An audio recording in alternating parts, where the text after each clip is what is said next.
O PP anunciou nesta quarta-feira apoio à candidatura de Rodrigo Pacheco à presidência do Senado. Pacheco é o candidato do presidente da Casa, Davi Alcolumbre, e também conta com a simpatia do Palácio do Planalto. Ele deve ter como principal adversária na disputa a senadora Simone Tebet. Se eleita, ela será a primeira mulher à frente do Senado. A eleição será no início de fevereiro. E para falar mais sobre a eleição para a presidência do Senado e também da Câmara dos Deputados, eu converso agora com o cientista político da Fundação Getúlio Vargas, Eduardo Green. Oi, Eduardo, professor, muito boa tarde, obrigada por nos atender. Boa tarde, mais uma vez um prazer estar com os ouvintes da Jovem Pan falando sobre esse tema tão importante.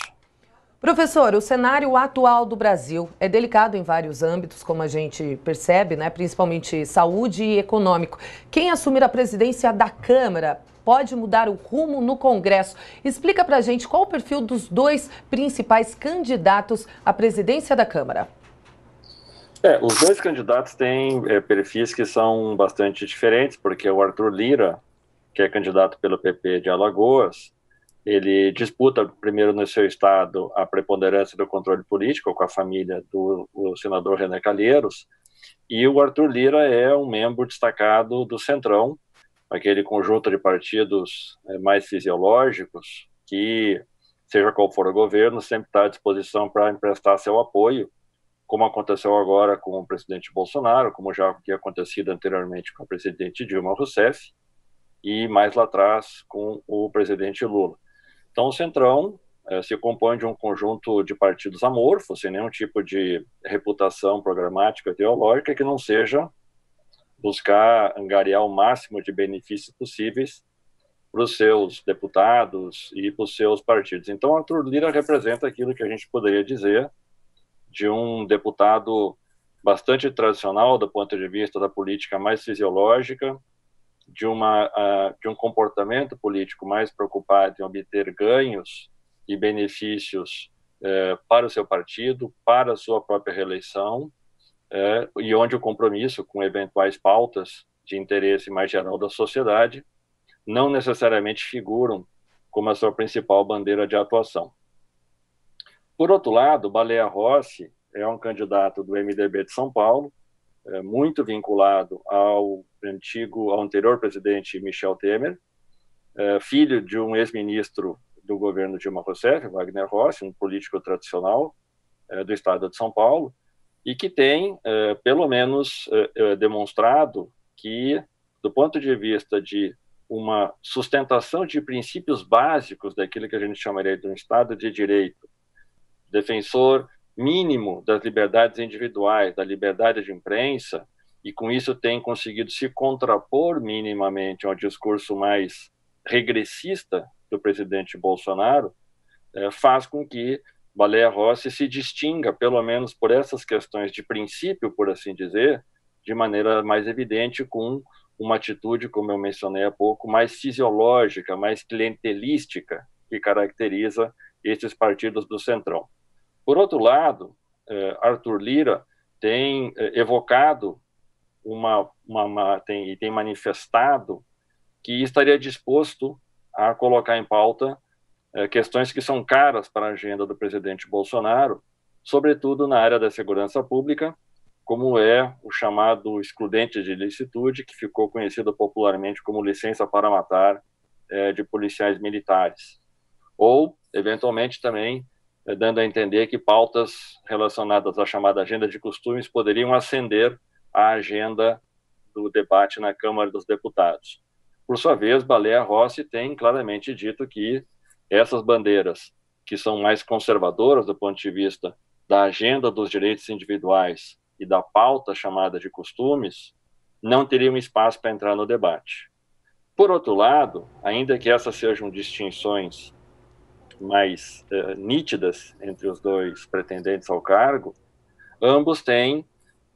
um comportamento que os aproxima por terem votado de maneira muito próxima com a pauta econômica do governo Bolsonaro, em defesa da maior liberdade econômica, em defesa da chamada MP da liberdade econômica, e, portanto, desse ponto de vista mais relacionado à agenda econômica, tanto o MDB como particularmente o Baleia Rossi não teve, nesses 2 anos, um comportamento tão distinto daquele representado pelo candidato, o Arthur Lira. Então, o que nós temos em disputa é claramente um candidato que tem ao redor de si um conjunto de partidos que congregam essa mesma filosofia política, por assim dizer, se é que nós podemos assim denominar, bastante marcada pelo clientelismo, pelo interesse de curto prazo, pelo fisiologismo, pela busca da vantagem da ocupação do cargo, pelo retorno às suas bases eleitorais, e são todos aqueles partidos que orbitam em torno do chamado Centrão, mais o PSL, que era o partido do Bolsonaro, e, de outro lado, um conjunto de partidos mais nitidamente orientado por aquilo que a gente poderia chamar da independência do poder legislativo, da defesa do Estado de Direito, da defesa das liberdades individuais, tentando reduzir uma volta ao passado de questões tão caras como a agenda do costumes, como a escola sem partido, o tema da segurança pública, o excludente de ilicitude que eu já mencionei há pouco. Então, me parece que nós temos aí 2 campos em disputa na Câmara dos Deputados. Eu estou mencionando só esses 2 porque a candidatura do deputado Fávio Ramalho, evidentemente, ela não figura aí como um pretendente em condições de ganhar o posto, né? Então, essas são diferenças do ponto de vista de comportamento político, de posição frente ao governo Bolsonaro, de posição em relação a uma defesa mínima do Estado de Direito e de uma posição frente a temas caros que a gente hoje convencionou chamar da pauta de costumes, que envolve o debate que tem sido proposto pelo governo Bolsonaro. Então, me parece que isso demarca 2 campos bastante diferentes na disputa que nós temos, pelo menos para o cargo de presidente do Senado.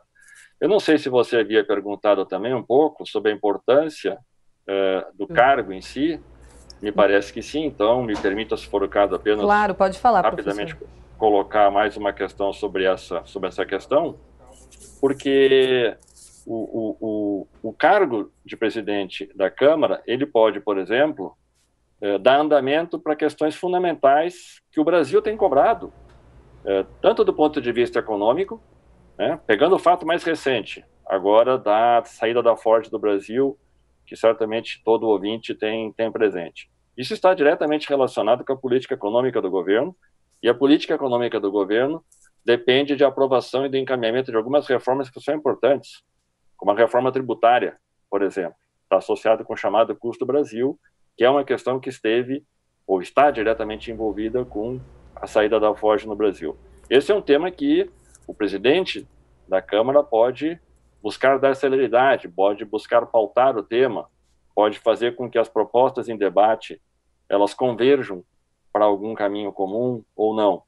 O presidente da Câmara dos Deputados, ele pode dar andamento a essas agendas chamadas de costume ou da pauta da segurança pública, como o presidente Bolsonaro vem propondo.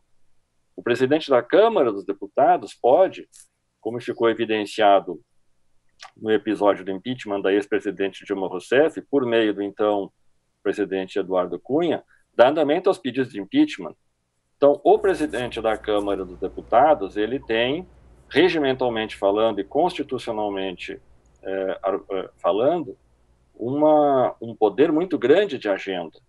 E por isso que o cargo ele é tão importante, por isso que ele envolve tamanha disputa e, mais do que isso, um apoio desbragado do governo ao candidato Arthur Lira, exatamente buscando conter os riscos que podem existir, porque o presidente Bolsonaro ele já possui um conjunto de ilegalidades e inconstitucionalidades que, pelo menos do ponto de vista jurídico, permitiriam encaminhar uma pauta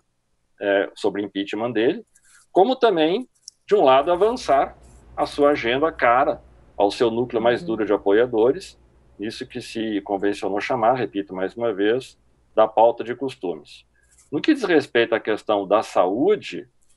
o Congresso Nacional, ele pode, o presidente da Câmara, de maneira mais específica, ele tem poderes muito amplos para,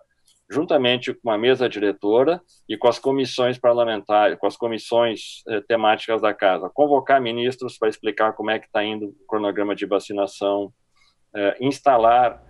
comissões que busquem investigar e avaliar e discutir se o comportamento do Ministério da Saúde tem sido adequado perante a pandemia, encaminhar a votação de projetos de lei de interesse da população, como, por exemplo, vamos ou não vamos renovar o auxílio emergencial, pautar essas questões que dizem respeito aos impactos não só sanitários, mas também econômicos e sociais. Então, resumindo, o que está em jogo na disputa da presidência da Câmara é muito mais do que o controle dessa casa do Congresso Nacional. O que está em jogo é a disputa de um espaço significativo que pode fazer avançar determinadas agendas de interesse da sociedade brasileira ou, eventualmente, fazer com que a Câmara dos Deputados fique ainda mais próxima, ou fique mais próxima do presidente Bolsonaro e, eventualmente, com isso, criar dificuldades para que temas caros à sociedade brasileira possam ser encaminhados de maneira mais efetiva, de modo que é esse o pano de fundo que faz com que esses dois campos políticos se diferenciem nessas questões que são fundamentais não apenas para, repito, a disputa do cargo em si, mas para o Brasil, pelo menos nos próximos 2 anos. Professor, e o PT para o Senado declarou apoio a Rodrigo Pacheco, do DEM, que também é favorito do Bolsonaro. Qual seria a estratégia? Não sou assim contraditório? Se a gente, de um lado, pode identificar 2 campos, como eu disse há pouco, mais nítidos do ponto de vista desses princípios, né? A defesa do Estado de Direito, representado pelo Baleia Rossi, um campo mais fisiológico, representado pelo Centrão, no caso do Arthur Lira. Então, a gente consegue na Câmara ver, bom, há algumas lógicas mais coerentes que fazem com que os apoios caminhem e dividam-se nesses 2 blocos. No caso do Senado, essa não é a mesma realidade, porque, pelo menos no que diz respeito ao apoio dado pela bancada do PT, em entrevista hoje pela manhã no Estadão do líder do PT no Senado, o senador de Sergipe, deixa bastante claro o principal compromisso firmado com o deputado Rodrigo Pacheco, do DEM, é ele ser um garantista. Isso, para o PT, que é um crítico contumaz da Operação Lava Jato, significa uma resposta àquele grupo dos Senados chamado Muda Senado, composto por senadores de vários partidos, senadores do Cidadania, senadores do Podemos, senadores do PSDB, a própria Simone Tebet, do MDB. De sorte, então, que esse foi o primeiro aspecto que pesou fortemente na escolha do PT. Um candidato que assumisse um compromisso de que nem iria pautar, na sua gestão no Senado, uma agenda que reiterasse ou reforçasse aquilo que o PT julga ser um avanço de uma agenda jurídica contrária ao entendimento garantista que ele tem. Garantista aqui, apenas para explicar para o ouvinte rapidamente, fazer com que todas as instâncias judiciais sejam esgotadas, ser contra a prisão em segunda instância, evitar que juízes possam, a exemplo do que foi a conduta do então juiz Sérgio Moro, ser pouco pautada em provas, ser contrário a uma conduta do Ministério Público que, às vezes, é muito mais persecutória do que propriamente calcada em evidência da realidade. Então, o PT tem uma compreensão de que isso tem um peso significativo na sua compreensão do que é o Estado de Direito, o papel do Poder Judiciário e do Ministério Público. E esse compromisso ele entendeu que seria mais fácil de ser obtido com o Rodrigo Pacheco. O segundo aspecto é que a indefinição do MDB fez o PT cair no colo do candidato Rodrigo Pacheco. Por que razão? Havia uma possibilidade de que pudesse ser o candidato do MDB ao Senado o senador Eduardo Gomes, do Tocantins, que é líder do governo no Congresso, ou o senador Fernando Bezerra, que é líder do governo no Senado. Isso significaria para o PT ter que apoiar um candidato que claramente teria um carimbo de ser governista. No caso do Rodrigo Pacheco, essa não é a mesma indicação. Tudo bem, vamos dizer, o Rodrigo Pacheco esteve com Bolsonaro tem simpatias por ele, perfeito. Mas, na lógica que o PT construiu, isso é muito diferente de outros senadores que formalmente ocupam cargos dentro do governo Bolsonaro. Então, quero crer que o PT tenha optado em apoiar o Rodrigo Pacheco por essas questões que são da compreensão, que significa ao mesmo tempo a seu juízo a defesa do Estado de Direito, e por outro lado também evitar ao máximo apoiar uma candidatura que essa sim teria um carimbo muito mais explícito de ser vinculado ao governo Bolsonaro.